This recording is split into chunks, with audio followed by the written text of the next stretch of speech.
반갑습니다. 이보다 조금 더 할 뿐입니다. 재료의 비선형 거동에 의한 플라스틱 디포메이션, 즉 소성 변형 해석에 대해 알아보도록 하겠습니다. 먼저 이론적 배경에 대해서 잠깐 살펴보고 진행을 하도록 하겠습니다. 재료의 응력 변형률 선도에 있어서 재료의 응력 변형률 선도에는 엘라스틱 구간과 플라스틱, 즉 탄성 구간과 소성 구간으로 나누어질 수 있으며, 이렇게 구분 짓는 점 E를 우리가 항복점이라고 하게 되고, 이때의 응력을 항복 응력이라고 하겠습니다. 따라서 우리가 그 탄성 한도에서는 하중을 부여했다가 다시 하중을 제거를 하면 이 커브를 따라서 원래 상태 그대로 변의 치수 그대로 돌아가게 되는데, 만일에 재료를 우리가 2점 이상의 그 하중을 가해서 다시 그 재료에 하중을 제거를 하면 원래의 그 치수로 돌아가는 것이 아니라 레지듀얼 스트레인이라고 하는 영구 변형과 변형이 남게 되고, 또한 우리가 실제로 커브상에서 B점에 대한 응력 그 변형률은 D점이 되어야 하는데, 탄성 회복에 의해서 그 C점만큼의 그, 그 형상이 치수가 다시 되돌아가는 현상을 보이게 됩니다. 따라서 이번 영상에서도 이렇게 하중을 부여를 하고, 그 하중이 일단 이번 해석에서는 우리가 항복점을 물론 그 엔지니어링 데이터에 나온 그 값을 참조로 해서 부여를 할 수도 있겠지만, 일단 그 값을 사용을 하는 것이 아니라 그 변형이 될 때까지 계속 하중을 부여를 해서 하중을 제거를 했을 때 원래 상태로 돌아가게 되면 우리가 단성 변형이 될 것이고, 만일에 원래 형상으로 돌아가지 않고 이러한 그 영구 변형과 약간의 그 탄성 회복하는 양이 있다라고 하면, 그때는 우리가 소성 변형, 즉 우리가 소성 가공에서 많이 사용을 하는 것이라고 할 수가 있겠습니다. 이러한 비선형 그 거동에는 다음에 네 가지로 우리가 분류를 할 수가 있는데, 일단 첫 번째 A 같은 경우는 Elastic Non-Linear Stress Strain Curve라고 해서 이러한 그 리니얼리 엘라스틱 구간이 명확하게 우리가 확인을 할 수 있고, 어떤 항복점을 명확하게 알 수 있어서 이전부터는 넌리니어한 비선형의 거동을 보이게 되고, 따라서 이 점을 우리가 항복점이라고 하게 되고, 이때 이 구간에서는 후크의 법칙을 적용을 할 수 있고, 넌리니어에서는 어떤 변형률에 대한 함수로 우리가 응력을 정의를 할 수가 있겠습니다. B번은 우리가 일반적인 재료의 실제 그 응력 변형률 선도라고 보시면 되겠고, 우리가 실제 재료에서는 정확한 그 항복점을 알 수 없고, 또한 그 정확하게 직선 구간을 명확하게 확인을 할 수 없는 특징을 가지기 때문에 뭐 어떤 그 옵셋이라고 하는 개념을 통해서 우리가 항복점을 구하고 한다라는 것을 재료역학 시간에 여러분들이 다루었을 것입니다. C번은 perfectly plastic이라고 하게 돼서 우리가 그 하중을 계속 그 높이지 않더라고 하더라도 변형률이, 즉 변형을 계속 할 수 있는 이러한 구간이 있는 경우가 되겠고, 이 경우는 엘라스토플라스틱 스트레스 스트레인 커브라고 하게 되고, 이 경우는 우리가 그 영광의 그 응력 변형률 선도에서 확인을 할 수가 있었습니다.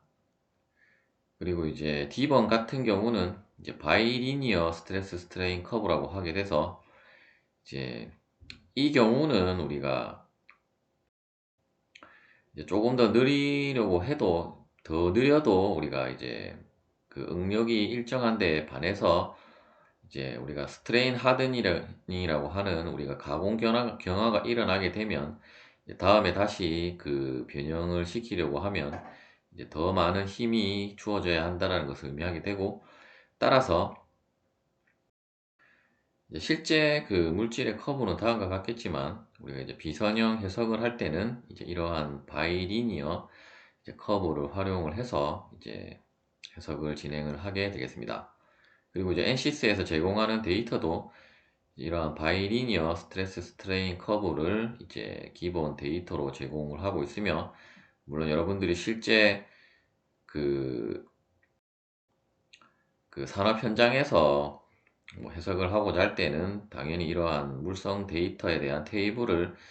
여러분들이 다 입력을 해서 해석을 해야 될 것이고, 이제 학습 용도이기 때문에 이런 바이리니어 스트레스 스트레인 커브를 통해서 이제 non-linear behavior, 즉 이제 그 비선형 거동에 대한 이제 소성 변형 해석을 진행을 하도록 하겠습니다. 이제 그 NCS 워크벤치로 와서 이제 스태틱 스트럭처럴 시스템을 하나 생성을 해 주도록 하겠습니다.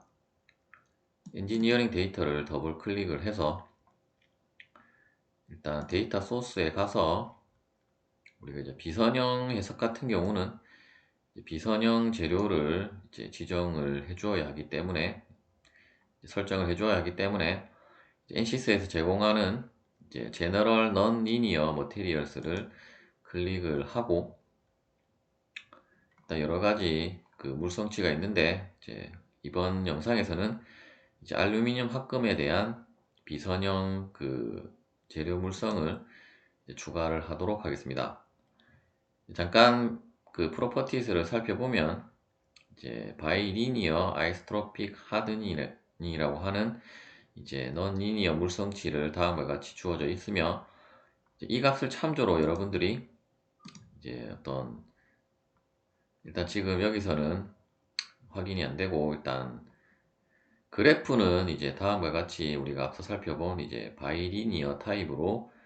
이제 물성치를 제공을 할 수 있으며, 일단 이 값은 다시 그 이쪽 부분에 와서 일단 메가파스칼로 바꾼 다음에 살펴보도록 하겠습니다.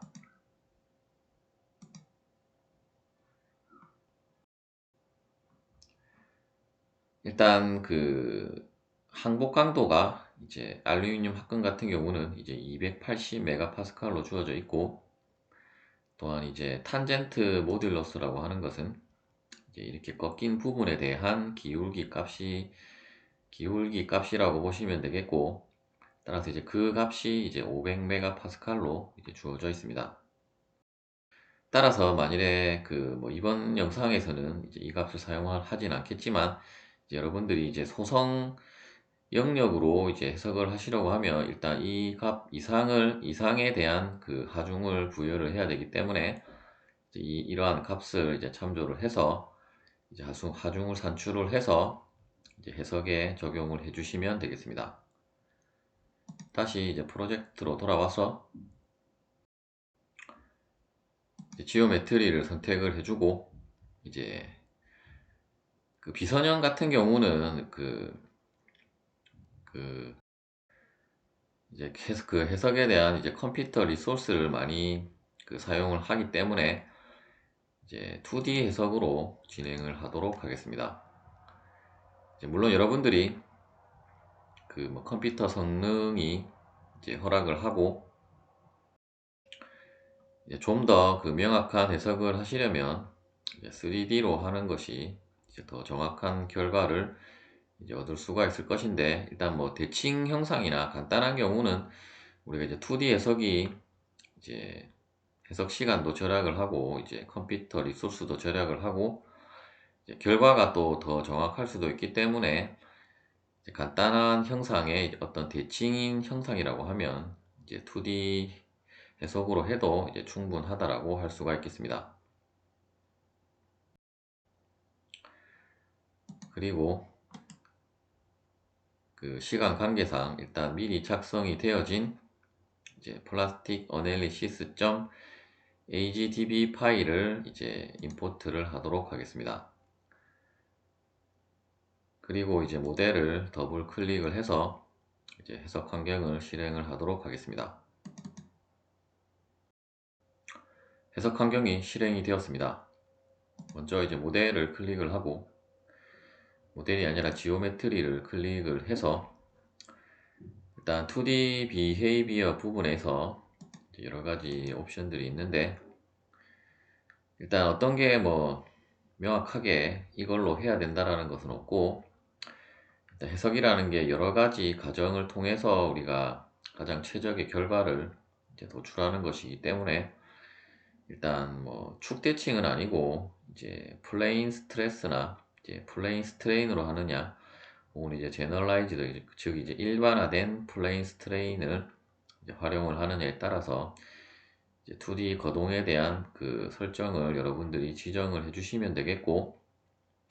일단 이번 해석에서는 이제 평면 응력에 대한 것으로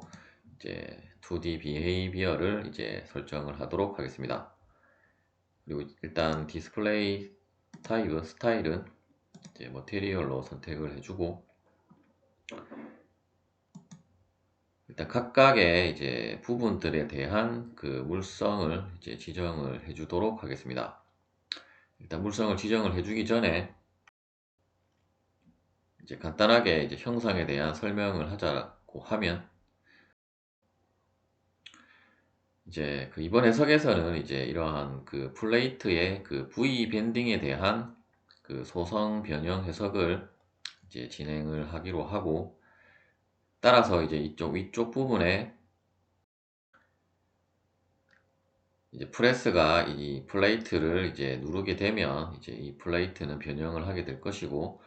이제 이 플레이트가 아니라 이제 이 프레스가 다시 이제 원래 위치로 돌아갔을 때 이제 변형된 형상과 이제 어떤 그 이제 엘라스틱 리커버리라고 하는 이제 그 다시 탄성 회복되는 향을 이제 해석으로 확인을 해보고, 우리가 이제 실제 그 가공에서는 또 뭐 스프링 백이라고도 하게 되는데, 일단 뭐 그러한 것은 이제 뭐 기계 공작법에서 여러분들이 이제 공부를 하시면 되겠고, 이제 따라서 이제 프레스가 이러한 V 블록에 이제 눌러서 이 플레이트가 이제 V 밴딩이 되는 것을 이제 해석으로 구현을 해보려고 했었고, 일단 설계를 잘못한 게 이제 원래는 이 끝까지 가서 이제 V 밴딩이 되는 형상으로 이제 하려고 했는데, 실제 재료가 이제 그 정도 이 정도의 그 굽힘은 그 안 되는 것으로 이제 해석 결과 이제 자꾸 에러가 뜨는 걸로 봐서는, 이제 실제 이쪽 부분에서 이쪽 부분까지의 거리가 이제 한 60mm 정도가 되는데, 이제 플레이트의 두께가 10mm를 빼면 우리가 한 50mm를 이제 프레스를 하게 되면, 이제 압축을 하게 되면 이제 이렇게 정확하게 V 밴딩이 되는 것을 이제 구현을 하려고 했지만, 실제로 이제 밴딩 우리가 항복 강도 이상을 넘어서 이제 그 파단 강도 이상이 되게 되면 실제 재료는 이제 굽힘이 되는 것이 아니라 이제 파손이 될 수도 있는 경우가 될 수 있기 때문에, 아마도 이제 그러한 경우는 우리가 이제 그 프랙처에 대한 또 설정을 해주지 않았기 때문에, 이제 이러한 해석의 영역을 넘어가기 때문에 이제 에러가 뜨는 것 같고, 따라서 이제 그 완전히 이제 압축이 되는 형상까지는 이제 진행을 못할 것 같고, 이제 약간씩 이제 길이 값을 변동을 해가면서 이제 결과값들을 이제 살펴보고, 우리가 실제로 이제 이러한 프레스에 이제 얼마만큼의 하중을 이제 가하면 되는지에 대해서 이제 또한 해석을 통해서 살펴보도록 하겠습니다. 일단 이제 재료를 이제 가장 아래쪽 V 블럭은, 일단 두께 같은 경우도 이제 뭐 실제 그 우리가 2D 해석을 하고 있지만 이제 실제 두께를 여러분들이 적용을 해 주셔도 되고, 이번 영상에서는 이제 초기값 1mm 그대로를 이제 사용을 하도록 하겠습니다. 일단 아래쪽은 이제 우리가 중요한 것은 이 플레이트의 이제 변형 형상이기 때문에 이제 원래 지정이 된 그 스트럭처럴 스틸을 그대로 사용을 하기로 하고, 그리고 이제 스티프니스 비헤이비어도 이제 원래는 뭐 정확하게 하려면 다 이제 플렉서블로 하는 게 좋은데, 이제 이 부분은 우리가 해석상 중요한 부분은 아니고 이제 이쪽 부분에 대한 변형이 중요한 것은 아니기 때문에 이제 리지드로 해서 해석을 진행을 해도 되지만, 일단 접촉 해석 같은 경우는 가능하면 이제 리지드로 하게 되면 우리가 그 접촉 조건을 부여를 할 때 이제 문제점이 있을 수 있기 때문에 일단 모두 이제 플렉서블로 해서 진행을 하도록 하겠습니다. 그리고 이제 두 번째 플레이트는 우리가 앞서 그 비선형 물성치를 그 추가를 했던 이제 알루미늄 합금 NL을 이제 지정을 해주도록 하겠습니다. 그리고 마지막으로 이제 프레스 같은 경우도 이제 기본값 그대로를 사용을 하도록 하겠습니다. 이제 커넥션에 와서 일단 접촉이 되어진 부분은 이제 우리가 자동으로 이제 컨택 그 리전이 잡히게 되는데, 일단 이 부분도 다시 클릭을 해서 일단 이쪽 부분과 이쪽 라인이 그 우리가 컨택트 이제 연결 조건이 이제 부여가 되었고, 이때 이제 이번 해석에서는 본디드가 아니라 이제 no separation으로 그 지정을 해주도록 하겠습니다. 이제 no separation 같은 경우는 이쪽 부분이 그 이탈을 하진 않지만 이제 슬라이딩은 그, 그 가능한 조건이 되겠습니다. 그리고 우리가 이제 프레스를 누르면서 지금 현재 그 모델링 상에서는 이제 접촉은 되어져 있지 않지만, 실제로 이제 누르면서 이제 이쪽 부분의 변형을 계속 가하는 부분이기 때문에 일단 이 프레스와 이 플레이트에 대한 그 커넥션 조건도 이제 부여를 해주도록 하겠습니다. 컨택트 부분에 이 부분을 클릭을 해서 이제 프랙션 리스라고 하는 이제 마찰력이 없이 이제 그 접촉을 하는 그 조건을 부여를 해주도록 하겠습니다. 일단 컨택트는 이제 이쪽 홀을 선택을 해주고, 그리고 타겟은 일단 이쪽 두 개의 라인을 동시에 선택을 한 다음에 이제 어플라이를 해주도록 하겠습니다. 그리고 이제 타입은 이제 프릭션 리스가 되겠고, 일단 나머지는 다 이제 프로그램 컨트롤드로 두고, 이제 접촉 강성에 대한 이제 노멀 스티프니스를 이제 수직 강성의 값을 일단 팩터로 부여를 하고, 일단 초기 값은 1로 되어져 있는데 이제 이 값을 조금 더 작은 값으로 해서 이제 이런 비선형 해석은 우리가 반복 계산을 하기 때문에 이제 업데이트는 이제 각각의 반복에 따라서 이제 이 팩터 값을 조정을 해서 이제 해석을 진행을 하도록 이제 조건을 지정을 해주도록 하겠습니다. 메시에 와서 일단 기본 메시를 생성을 해주고, 그리고 이제 우리가 중요한 것은 이쪽 플레이트 부분이기 때문에 일단 페이스 메싱을 하나 삽입을 해주고, 플레이트만 선택을 해서 그 지정을 해주도록 하겠습니다. 다시 이제 사이징을 추가를 하고 다시 플레이트를 선택을 한 다음에 일단 엘리먼트 사이즈는 이제 3mm로 지정을 해주도록 하겠습니다. 물론 이제 격자가 더 도움이 되질수록 이제 더 정확한 결과를 이제 도출을 할 수가 있겠고, 이제 그러한 부분은 이제 비선형 같은 경우는 이제 가끔씩 수렴을 하지 않는 경우도 있을 수가 있는데, 이제 그러한 경우에 있어서는 이제 여러분들이 이제 이러한 메시 사이징을 조정을 해서 이제 더 해석을 그 진행을 해야 하는 경우도 이제 있을 수가 있겠습니다. 다시 이제 제너레이트를 해주고,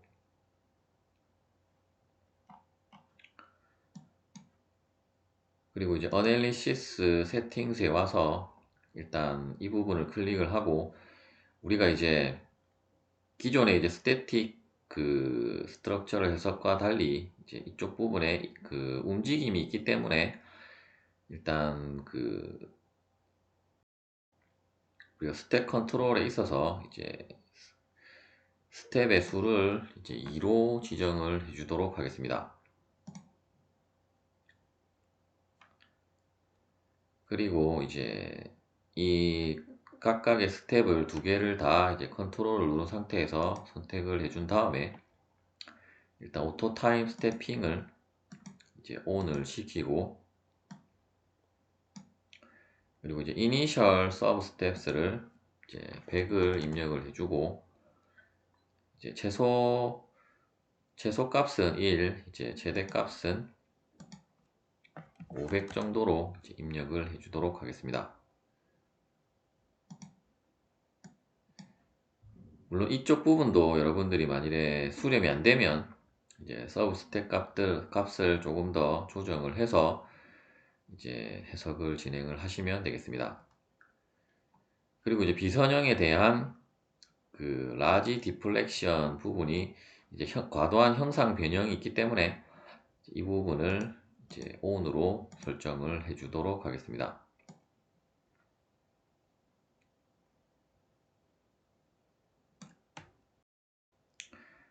그리고 이제 비선형 제어에 대한 그 부분도 따로 있긴 있는데, 이러한 것은 이제 여러분들이 이제 유한요소법이나 이제 수치 해석을 이제 배우고 나서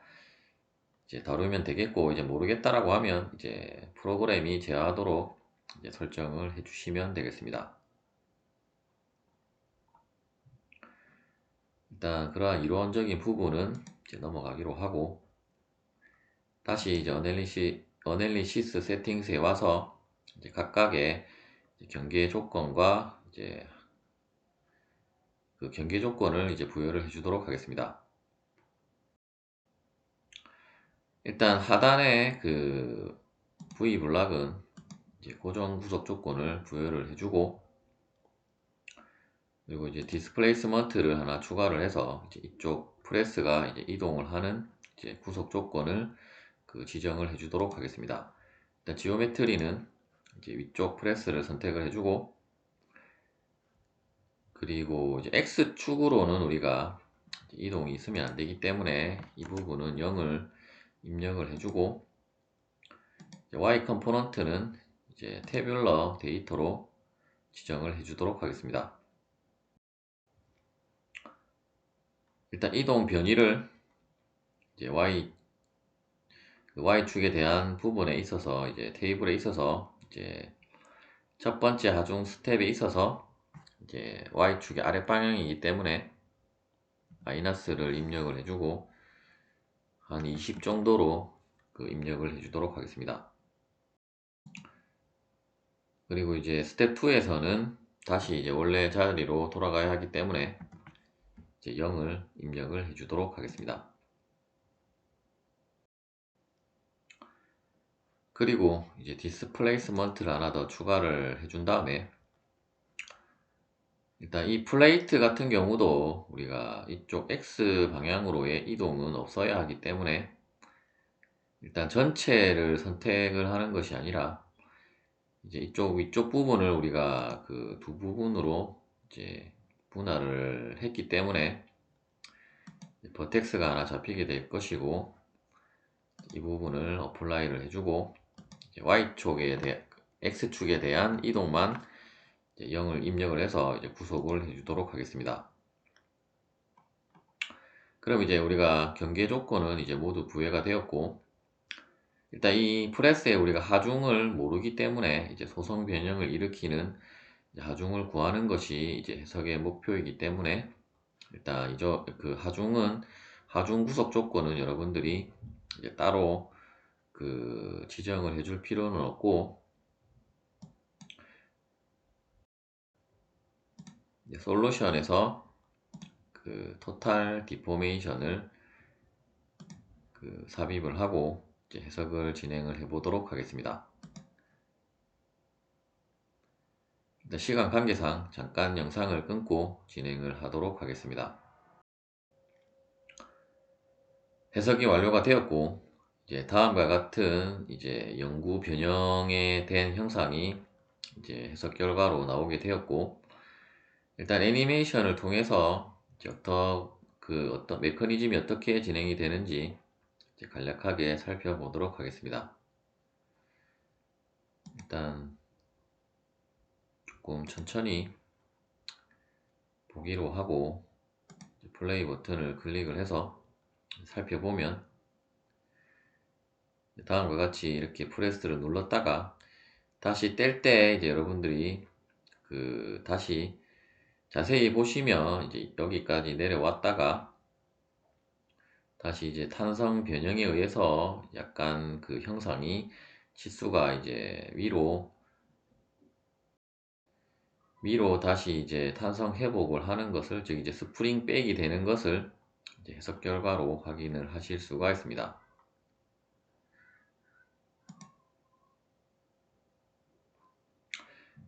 이번에는 조금 그 변이량을 이제 조금 더 조정을 해서 일단 타뷸러 데이터에 있어서 이제 마이너스 30까지 한번 입력을 해 주도록 하겠습니다.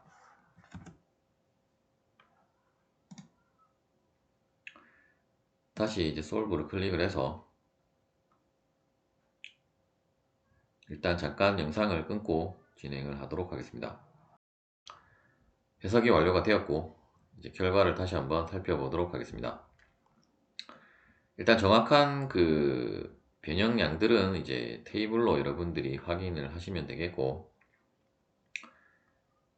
일단 다시 그 동영상으로 살펴보도록 하겠습니다.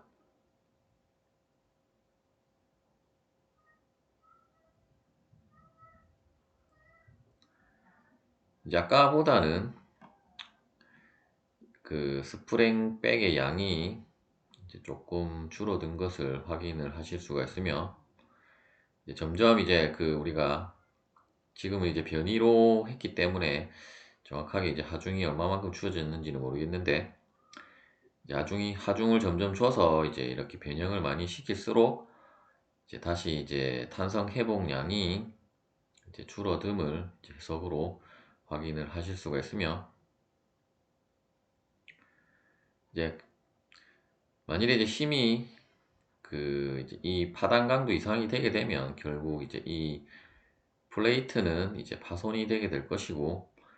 이제 그러한 것은 이제 우리가 스태틱 스트럭처럴 해석 시스템이 아니라 이제 익스플리시트 이제 어널리시스 해석 그 시스템을 통해서 이제 해석을 진행을 하시면 되겠습니다. 이제 그러한 부분들도 이제 추후 이제 다뤄보도록 하겠습니다.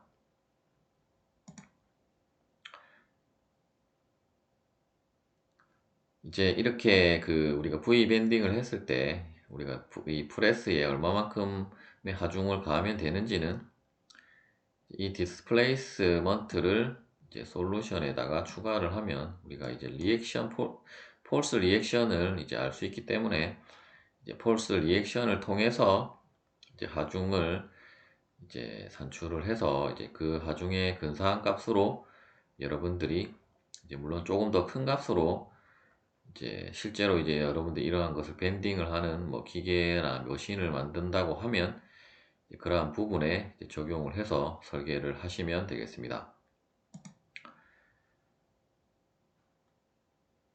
다시 이제 Evaluate Result를 클릭을 해서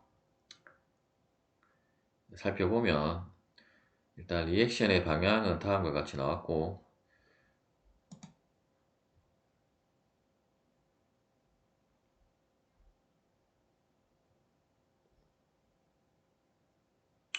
일단 지금 하중 스텝이 두 개로 나눠져 있기 때문에 만일에 뭐 1번 스텝에 대한 것만 보고 싶다라고 하시면 1번만 선택을 해서 디스플레이 타임을 이제 1로 입력을 하고 다시 이제 솔브를 클릭을 하면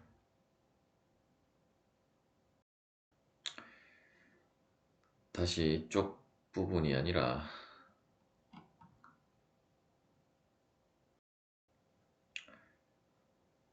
아니면 여러분들이 이 그래프 상에서 이제 이 부분을 선택을 해서 진행을 하셔도 되겠습니다. 일단 이쪽 부분에 1초가 그 입력이 되었고 다시 이 부분만 그 계산을 진행을 하도록 하겠습니다. 계산이 바로 완료가 되었고 이제 실제로는 이제 그 Y축에 대한 그 하중이 되게 될 것이기 때문에 일단 토탈 값은 이제 이쪽 부분에 우리가 마찰력을 고려를 하지 않았기 때문에 뭐 약간 이러한 미끌림 현상이 뭐 발생을 할 수도 있다라고 본 것 같은데 이제 실제로는 이제 마찰이 일어나면 안 되고 마찰이 없으면 안 되고 이제 정확하게 이제 수직으로만 하중이 가해졌다라고 하면 이제 마이너스 이제 6.9194에 이제 10에 마이너스 22승이 된 부분과 이제 여기에 보시면 또 이제 마이너스 345.3뉴턴이 있게 되는데 일단 뭐 여러분들 직관적으로 봐도 이 값은 말이 안 된다는 것을 알 수 있을 것이고 따라서 우리가 이제 이러한 프레스에 그, 그 가해 주어야 하는 힘은 이제 다음에 값으로 이제 생각을 하시면 되겠습니다. 물론 이 값도 뭐 정확하다라고 할 수는 없으며 이제 메쉬를 조정을 하고 또 해석을 해보고 또한 우리가 어떤 그 2D 거동에 대한 그 타입을 또 바꿔서 그 진행을 했을 때의 값과 이제 비교를 해서 종합적으로 여러분들이 이제 검토를 해서 이제 설계에 반영을 하시면 되겠고 이제 이러한 그 값을 토대로 해서 이제 실제로는 이제 실제 테스트를 하는 것이 가장 정확하기 때문에 이제 뭐 테스트를 하기 전에 이제 우리가 어떤 그 근사치의 값의 범위를 이제 지정을 해줄 때 이러한 해석을 진행을 한다라고 보시면 되겠습니다. 이번 영상은 여기까지 하도록 하겠습니다. 시청해 주셔서 감사합니다.